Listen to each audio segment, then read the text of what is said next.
Hey, what's up, everybody? It's JD Temple from the Light of the Darkness. Mm. Sorry, I got some lint in my beard because I've been sleeping for like literally the last 14 hours. No joke.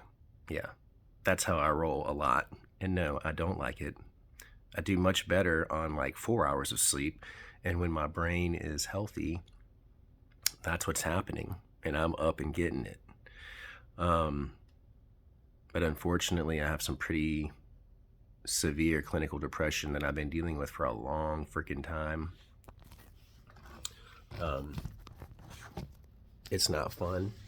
It's not pleasant whatsoever at all. um, and I'm sure there's a lot of people out there that deal with this. And if you do, you have my sympathies. I can't really even believe I'm making this video right now because I'm having a pretty rough time. I've got work that I've got to do. I've got a lot of things that I've got to take care of today.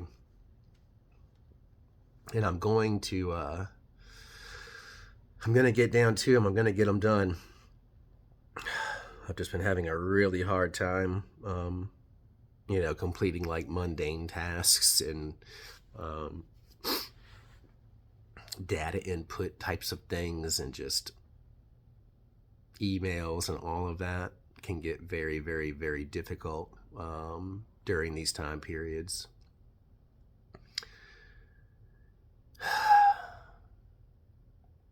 And, I've often wondered, and maybe the main reason I've wondered is because I have, people that have always said, like, maybe it's your spiritual path, and they're blaming it on my spiritual path.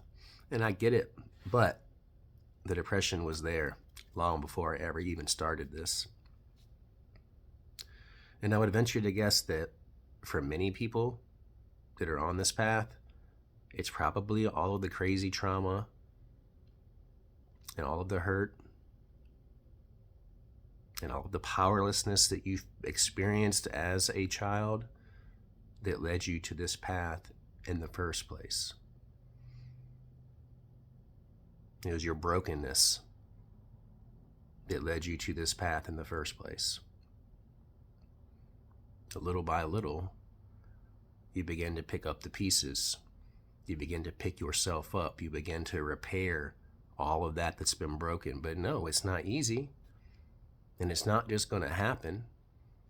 Of course, for many people, there's going to be varying degrees of your hurt, varying degrees of depression, varying degrees of traumatic stress disorders and things of that nature that lead to like agoraphobia and paranoia, all kinds of stuff.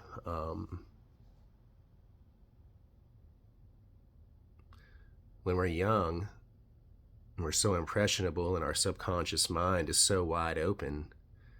It's really unfortunate that so many of us had to pick up some of that foul programming, because really that's what it is, right?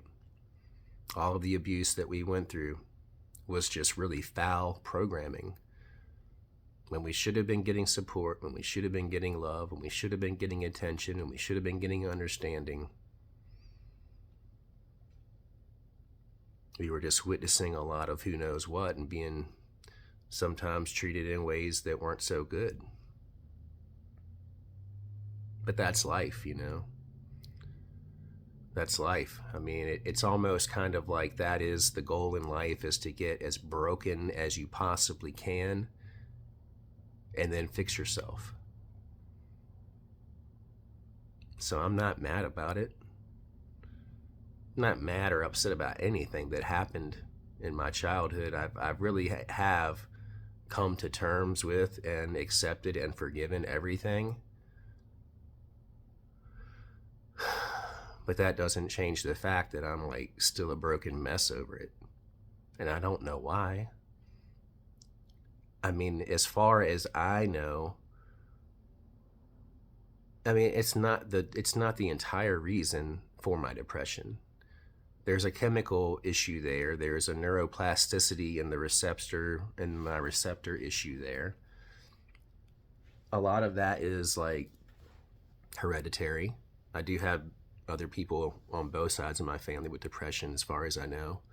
But I do feel that it is the experiences in childhood that shape and mold, us as adults, and the way we think, the way that we see the world, our emotional stability, our emotional maturity, all of those things. And then, of course, too, if you did and go through all of that type of traumatic shit, then probably as a teenager, you probably started turning to drugs to escape the hard realities of life at home. Maybe you were self-medicating because you knew something wasn't right, but you didn't have the proper medication because no one knew that you really had an issue, so that you were really just self-medicating with various types of drugs. And that's really how it like started for me, as a teenager. Just wanting to escape reality. And various drugs were there to assist me with that. And for years, I was one of the highest functioning drug addicts you could ever meet. But I guess I wouldn't say I really had any addictions yet at that point. I smoked a lot of weed, did some, psychedelics and things, which I really don't count those as drugs, but I also do not promote the use of psychedelics before the age of like 22 or 23 either anymore. Or if it's 25, whatever the age is that your brain really stops developing, I would not recommend doing any type of psychedelic before that. Do I believe that I could have possibly done some damage in my earlier years, just not knowing any better and kind of going way too hard for way too long? Yeah. I take responsibility for it. I take responsibility for the condition that my brain is in to a degree. A lot of it was trauma. A lot of it was just bad moments and things that I experienced, but a lot of it was things that I did to myself, just not knowing any better. Things that I did to myself, just like wanting to fucking trying to feel better. Because when you feel bad, like, especially when it's horrible emotional pain or horrible physical pain, I mean, pretty much any kind of pain, people are going to do whatever they can do to escape it, right? None of us enjoy that. Well, there are some people that do, and that's cool. That's a whole different thing. But that's not what we're talking about in this video. But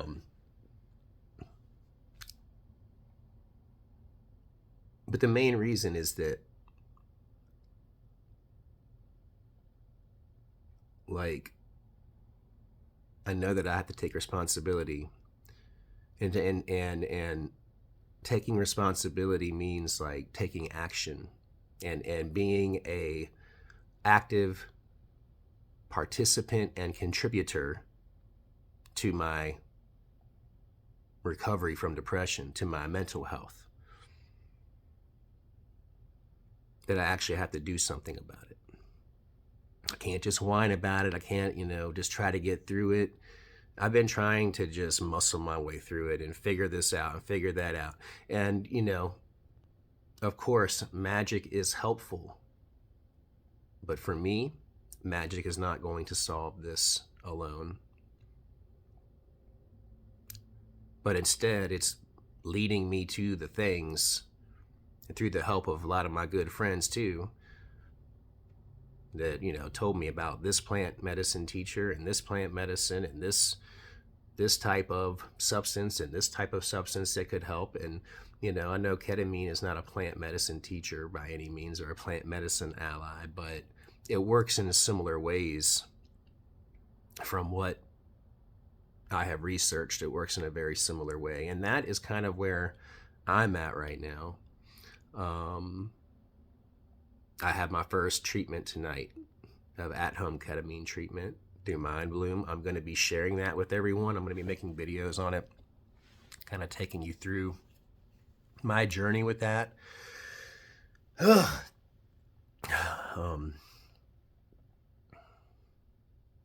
I don't know. It's kind of strange.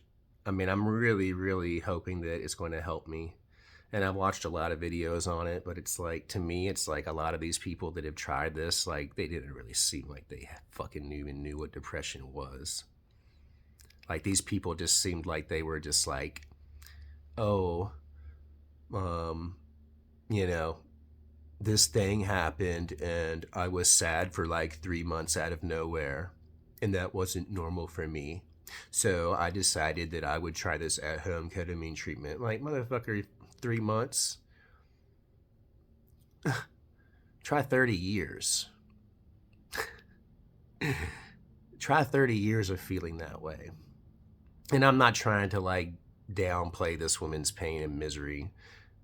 There was just quite a few, or I mean, really, like most of the videos that I have found on here, like, just these people really didn't seem like they really suffered with anything. Like, they all just kind of seemed like they were having a bit of an off time for a bit, and so they were curious, and they tried it. I don't know. I mean, who am I? I'm not trying to judge anybody. I'm just I'm not trying to like flex on whose depression is bigger than whose and whose pain is bigger than whose by any means.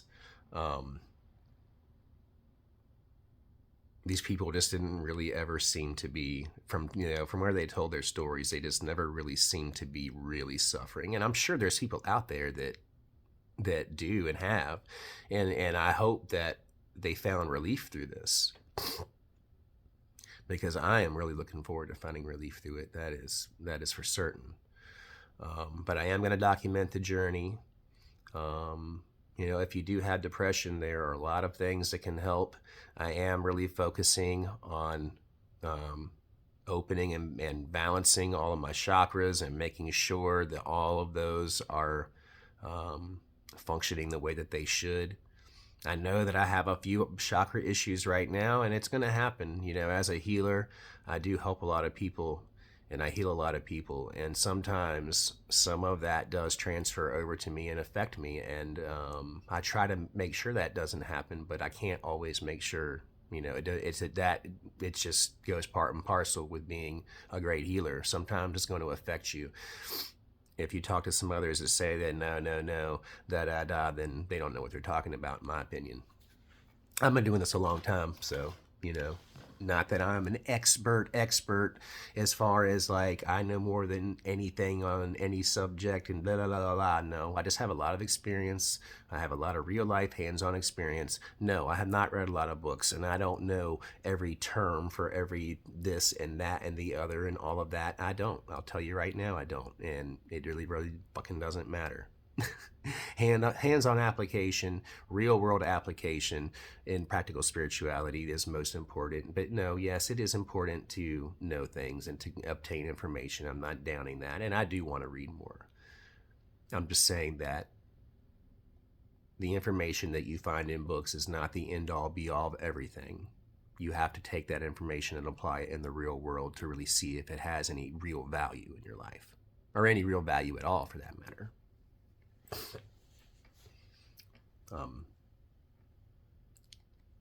This is something that I'm going to be quitting. I've cut down quite a bit. I went from the 5% pod down to the 2.4, so I've cut the nicotine level in half. And I'm not smoking it as often. The other thing that I'm really wanting to do this year is to get off of alcohol completely. That has to happen. It is not good for me, especially as someone with depression or anyone that has any type of depression or anxiety. Alcohol is your worst enemy. But I know it's like one of the things that we all run to, for that sense of comfort, at least for the time being, because it will raise your vibration. Like your first drink will raise your vibration. It'll help you to feel better. But then in order to maintain that, you have to keep drinking. And at some point it starts having the opposite effect, and then everything's fucked up.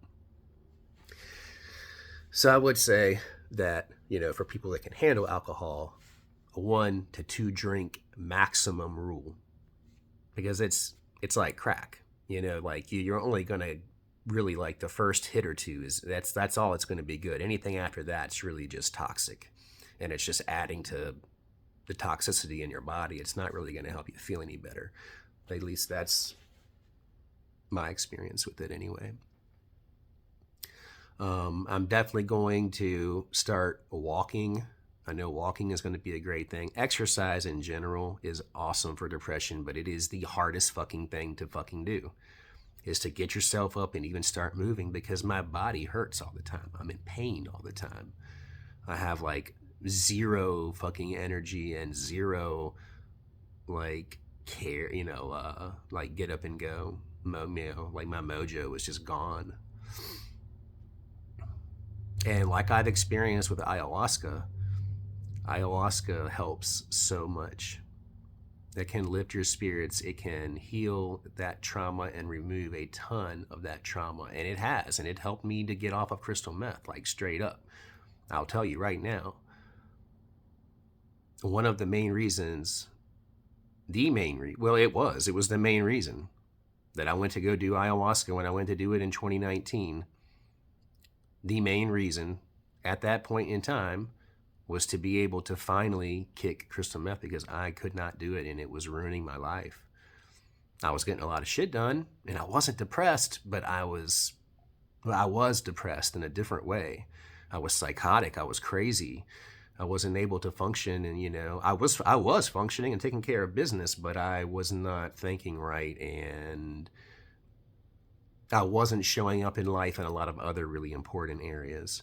So I knew that it was killing me, and I knew that like I was struggling in getting away from it, and I really just felt very alone, because it was something that I was hiding to from the world, basically. Not that it probably wasn't, it was probably glaringly obvious, but I was trying to hide that from the world. But I went to Soul Quest and I did ayahuasca, and on the first night, dude, that medicine purged that addiction out of me, and it was tough.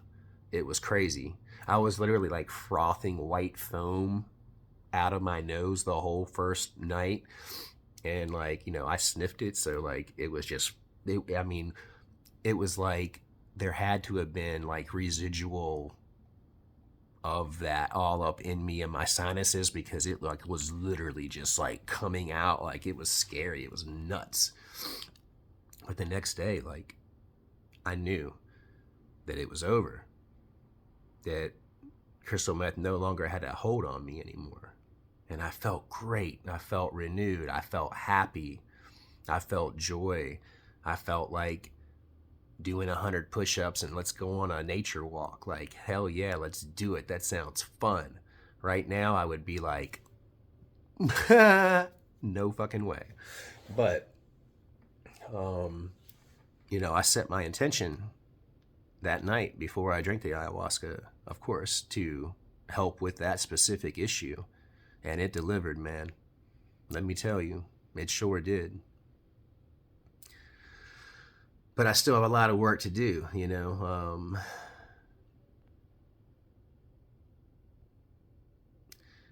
kind of feeling like, most likely for me, with the trauma that I've endured and this state of my brain, I would probably have to be on some type of maintenance program of ayahuasca, or if ketamine works in the way that I believe it will, similar to ayahuasca, I'll probably have to do a maintenance regimen of that too. Like I'll probably have to do it every couple months, or maybe once a month, or maybe once a week. I don't know, to keep things level and to keep that neuroplasticity in my brain, healing that neuroplasticity so that my receptors and everything is functioning properly, because that's the main issue. Is that there's a lot of signals, there's a lot of different chemicals, there's issues in the neuroplasticity of my brain that do not allow these things to connect as like they should. And that causes a lot of problems. It causes a lot of issues. I mean, it's It's like any other physical disease that you could have, but this one you just can't see it. I'm not in a wheelchair. I don't have a big cast on. I'm not hooked up to all this shit. But the end result of it is just as debilitating. I mean, really and truly. It's hard. So for all those of you that struggle and live with depression, you have my sympathies, and I love you guys, and do whatever you have to do to get better. It doesn't involve self-medicating in the wrong ways that are just putting band-aids on the problem for now, but that are actually making your problem worse and are causing problems and issues and things that you're going to have to deal with at some point later down the road. You're going to have to face it all.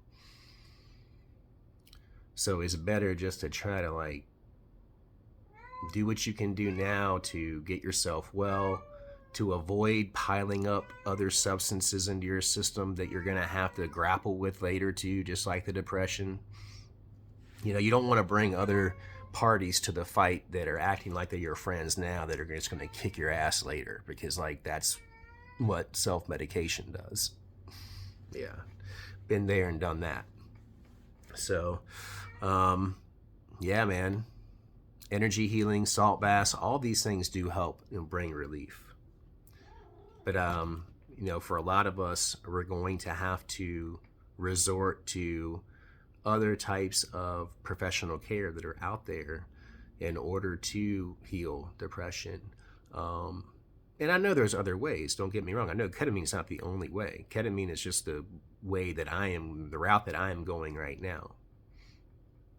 Thank you, Sarah, for recommending that. Really appreciate it. And I'm not looking forward to it. I'm scared, to be honest with you, because it's not going to be a fun thing. I don't think it's going to probably be a trip straight through hell. So think about me tonight, if you wouldn't mind. I'd appreciate it, because I'm probably going to be going through it. But on the other side of that, I'm going to find relief. On the other side of that, I'm going to find a new, happier version of JD, a more well-adjusted JD, and a JD that feels good in his own skin and is happy to be here on this earth and is happy to just live life and to do whatever is required of me because I'm alive. Right now, I'm having a hard time with all of that. So, anyways, I'll be making more videos soon about the ketamine and about everything else. Members only videos will be coming out too. I still have to get the Oracle card reading done after the ketamine. So just give me some time. I just need that. So love you all. Smell my face, smell it good. And I will see you soon. Thanks. Bye.